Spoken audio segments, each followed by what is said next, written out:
on a cruise in the Supercharged S2000, first one in quite a while. The clutch is basically broken in at this point, so we're probably gonna get on it a little bit more. I got the Honda app right here, which shows boost pressure, and then what is it, RPM, air to fuel, and some other stuff like intake air temps and throttle pressure, or throttle, I guess. It says throttle pedal, I'm assuming it's like a throttle sensitivity thing. But yeah, the car put down 300, was it 360 or 365? I think it's 360, 360 wheel horsepower on a Kraftwerks kit with, we went more conservative with the 100mm pulley.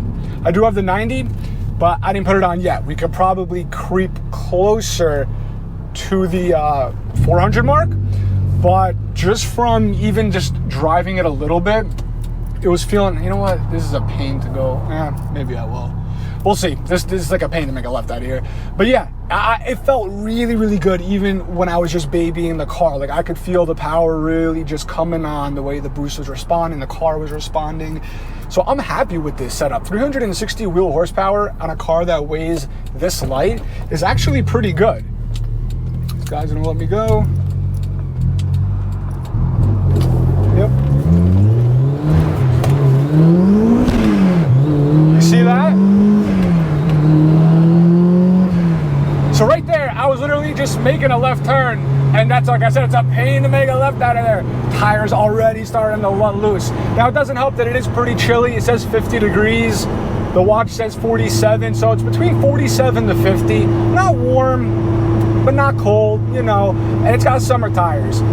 But, you know, they're not heated up, just started, and with that boost, even though it's not a turbo, it doesn't kick on like right away. When that boost builds, it's not like it goes from 0 to 100 right away, even though a turbo kit will take time to build, but it builds right away. Do you know what I'm saying? A supercharger will build with the revs.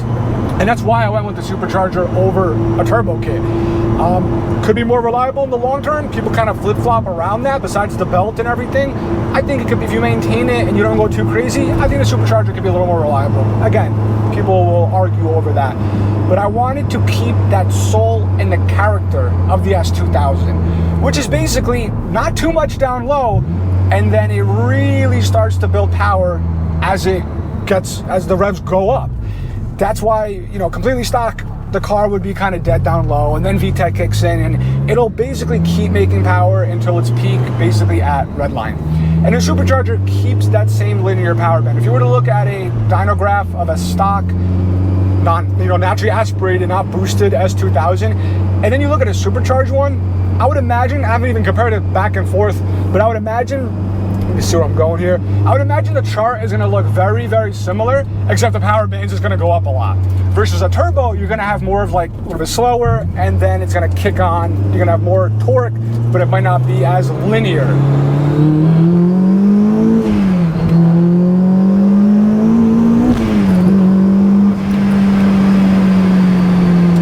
This thing pulls, I'm telling you. I'm not even going wide open throttle. I'm not redlining it.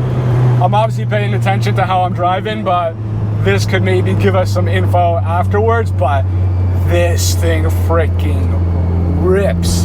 For what it is, like, people hear 360 wheel horsepower, and it might not sound like a lot to some cars, but in an S2000, I'm trying to think off the top of my head, I want to say it weighs like 2,800 and change pounds.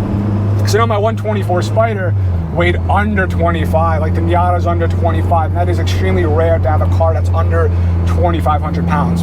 But under 3,000 is still really light. I want to say the S2000 is about 28 and change. We have the lightweight wheels that I put on here from Aeroforce, which we have one more set that I just got in. It's our in-house brand. If anyone's interested, I'm not going to go crazy on it, but I'll link it below.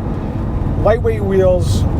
The car weighs about 2,800, so 360 wheel horsepower, it's all about power to weight. And like I said, I love the way it just linear makes that power, but it does come on pretty quick. Even though it's not building that full boost like a turbo lower down, you saw before when I was in this first gear, turning the wheel a little bit, it builds up pretty quick, and it's potent, it's quick. I have one of my navies like between my legs on my other phone, so I'm gonna keep looking down to see, because I'm still new around here. And for anyone wondering, the exhaust on this is, it's basically completely custom. I had an NVIDIA Q300, and I kept the NVIDIA center pieces. Now the NVIDIA bottle style resonator was replaced with a vibrant ultra quiet resonator. The axle back is not NVIDIA anymore. So the only thing that's NVIDIA is the straight piping. That is it. From the axle back, if that makes sense.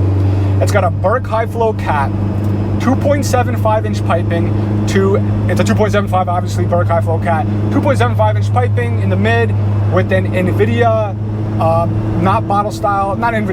took away the NVIDIA bottle style and put the vibrant ultra quiet resonator, 2.75 vibrant piping after for like the axle back, so to say, with 2 vibrant street power mufflers. I forget the model number, but I'll have them below. We sell them on drivendistrict.com, and I'll have a video I'll post in the corner where I unbox everything in case you're interested in all the parts that I use. And then the 2 tips, believe it or not, are Amazon tips, because I bought a set of MagnaFlow and then the Amazon, and I love the way the Amazon one looked better. It had like that beveled cut to it. Looked really nice. This setup sounds phenomenal. I'm not gonna lie, I said it before, I was chasing the sound. The car was getting way too raspy with the NVIDIA Q300 when I went with the Burke high flow cat. When I had just the NVIDIA Q300 and a stock cat, it wasn't too bad. It broke in a little bit and got a little bit raspy up during VTEC. But then when I went with the Burke high flow cat, then it got way too raspy for my liking. And the Supercharger, oh man, it really made things just way too loud. So then I decided to go full custom. I wanted to get a really good tone. I don't have too many outside sound clips. Maybe by the time I upload this video, I'll be able to have more. If not, I'll have another video.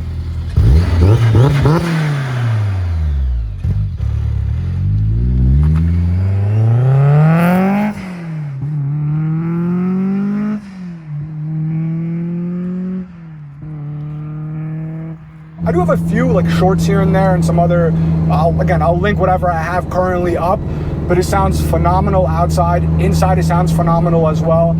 It has almost 0 rasp. And I say almost because I remember like when I heard it on the dyno, it's ever so slight, but I'm telling you, this thing sounds phenomenal. You hear the supercharger, obviously. It's got a tile, teal, however you want to pronounce it, Q blow-off valve. The blow-off valve is actually really loud. But other than that, this custom vibrant exhaust sounds amazing. If anyone's kind of chasing that tone on a Honda, I highly recommend a vibrant ultra quiet resonator with some vibrant street power mufflers. I think street power was the line that it was. Again, I'll link it all below. We do have them on drivendistrict.com. It just really makes that tone sound so good, which is very difficult to do with a 4-cylinder, well, with a Honda 4-cylinder, I should say. So yeah, just a little input on that custom exhaust setup, which I'm gonna have plenty of outside clips. I'm gonna, find someone to just record me outside, do some drive-bys and everything. Hopefully we can get some more on throttle pulls, but so far, I gotta say, this thing feels really, really strong. It's all about power to weight ratio. Oh, and the clutch setup, in case people are interested. This is the ACT OEM combo, which people swear by on the forums, on Facebook, everywhere. What that means is it's an OEM Honda disc with the OEM throwout bearing and pilot bearing the Honda uses by a company called Nachi. Is that Nachi? That's what it is. And then you put the ACT HD pressure plate. Now when it comes to the flywheel, it's completely up to you. I have an AP2 Honda S2000. Most folks go to the AP1. I think it's like 21 pounds, 17 pounds, AP1, AP2. I forgot off the top of my head, but I have a video, again, unboxing that if you're interested, going over my entire clutch setup, if you want the details. But that's what it is, and I went with the ACT lightweight flywheel. They have 2 versions, one that's extremely light. I want to say that's the Race or the Pro, maybe. And then maybe it's called Street Light. Man, it's been a while. As you can tell, I haven't made a video in a while. Been dealing with a lot of this health and other issues around life. So I haven't been as active, but if you check that video, I go a lot more in depth. So OEM Honda disc, OEM Nachi Honda throwout bearing, pilot bearing, ACT HD pressure plate, ACT lightweight flywheel, the heavier of their lightweight flywheels. Overall feel really, really good. The pedal pressure is, to me, not that much heavier than like the OEM, straight OEM setup. And I've said this before, the clutch in the S2000, the clutch pedal, it feels a little bit heavier for a 4-cylinder. I don't mind it. Maybe it's just newer cars where it's extremely light. I don't know. But it's always been a little bit heavier. Still has that heaviness to it. It's got a little more bite. but it's not an on-off switch. Back in the day, on like my Evos and stuff, I had a twin disc that people swear by, the Exetti. I didn't like it. It was like an on-off switch. You had to rev it. You could not let go of the clutch and even remotely try and feel for it. You would just stall. This one, if you're stopped, which I can't do right now, I'm just at a yield sign, but if you were to stop and let go, you can feel for the catch point and then start giving it some throttle and start going. The bite is a little bit harder when you're shifting, but the overall feel to it is not that different than stock. The one thing that is really different, and this is completely up to you, because you can go with an OEM AP2, AP1, depending on your version of an S2000, is the flywheel. The lightweight flywheel is going to allow the car to rev out more, or rev out quicker, I should say. But on the flip side, the revs are going to drop in between shifts a lot quicker. And it might make daily driving not as comfortable. So don't go too light. That's why I didn't go for like the extremely lightweight one. But it is noticeable. If I'm revving, like right now, drop it into third,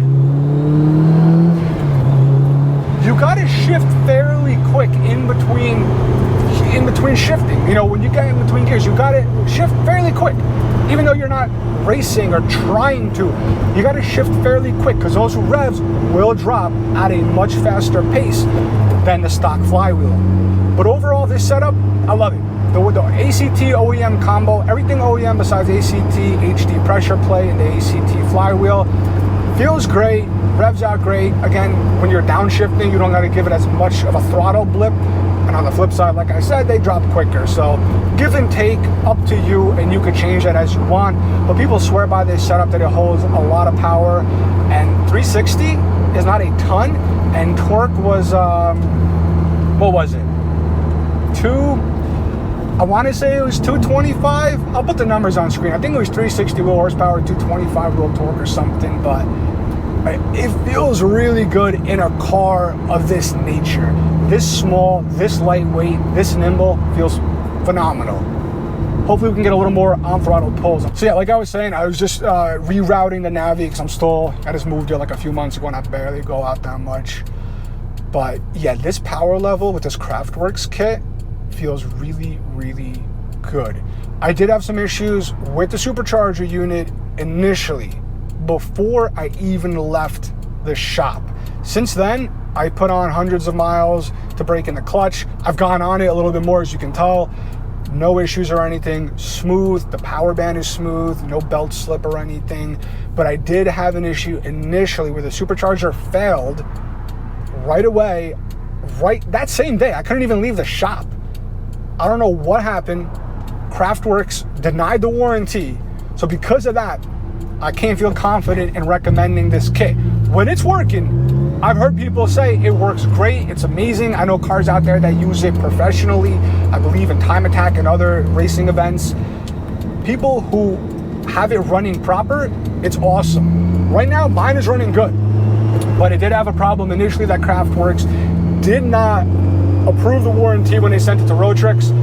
They were claiming some sort of dumb install error, which it's not. The shop that installed this installs a ton of S2000 Supercharger and Kraftwerks kits, including Kraftwerks kits on other, models, Civic SIs, this, that. You name it, they've done it. So when they sent the replacement, which I had to pay for, and then I was supposed to get reimbursed, the shop installed it the same way, and as you can tell, it's running fine. So I got it, put it out there and let people know the Kraftwerks customer service, unfortunately, is not there. I'm upset about that. But the car itself right now feels great, drives awesome. And like I said, hopefully we could do a little more on-throttle pulls in a bit. So I'll probably skip around to that.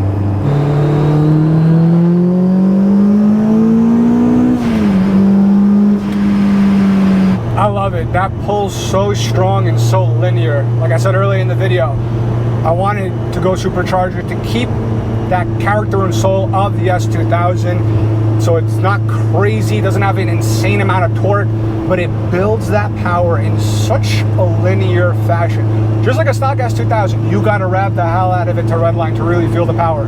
You don't gotta rev this to redline to feel the power, I'll tell you that much. But you want to, because it just keeps building more and more and more. And there goes my GoPro. My audio is separate, so you can probably still hear me, but my GoPro just fell off the mount.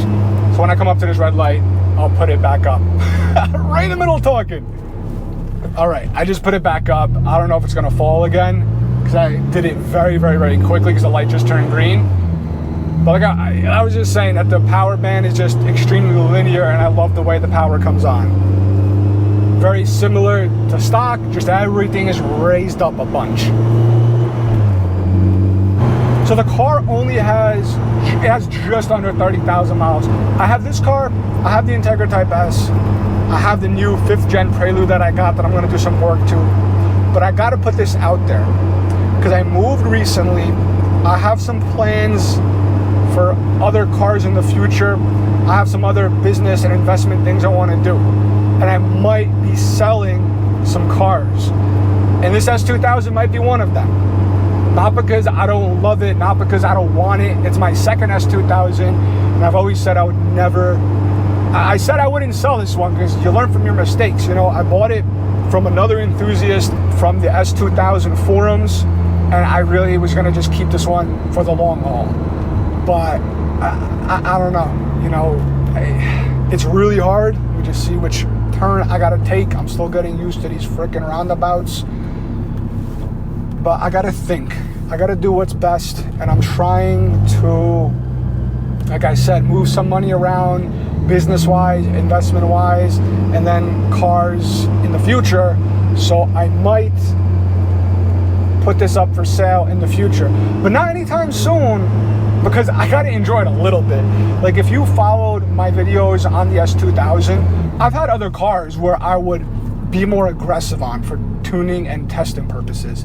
But this one here, I haven't beat on it. It's just the way I am. Even right now when it's supercharged, I drove nice and calm. You know, I would get on it a little bit as I'm kind of breaking in the clutch. But I want to enjoy it a little bit more. I have to be able to just get a little more open throttle, get some more content with it. But then I might actually put it up on the market and see what I can get for it. At that point, it would probably have just over 30,000 miles, with the Supercharger having maybe like 1,000 miles or so on it. I think it had 2 owners before me, clean Kraftwerks. I believe it's, yeah, all 10 VINs. I'm not gonna go too much into it, but I'm just putting it out there because I don't know. You know, by next year, early in the year, I might put it up for sale. And then I gotta see what I'm gonna do with the other cars. But yeah, other than that, hopefully I can get some more, you know, on throttle pulls, so we'll skip to that if I can.